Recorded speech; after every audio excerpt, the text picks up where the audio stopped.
Xitoy o'zida privatizatsiyasi bo'lib turgan bir paytda, o'sha reklama bo'lib turgan bir paytda, okalar, mashinani reklama qilib yotibdi. O'sha bizda o'sha sidinalari bor. Qaranglar, buni raqamini ajdardir ekan, o'sha birkalari ham bor. O'sha sidinalarni olib kelib qo'yganmiz akalar. Qaranglar, sidinani shunaqa ishlab olgan. Ikkita tomonda mana bunaqa podsolchka bor. Ikkita sidinada bor, bittasida emas.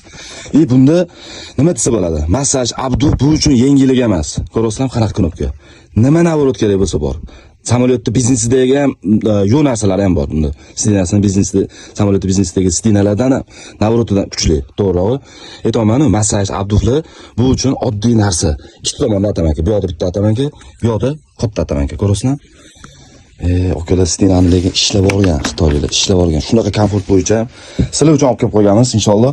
Akalar, bu yoqda hozirgi paytda trendga ketayotgan, hamma joy shov-shuv bo'layotgan Yuan U9 sportkar, dunyo bo'yicha birinchi o'rinni olgan sportkarni sidinasigacha olib kelib qo'yganmiz.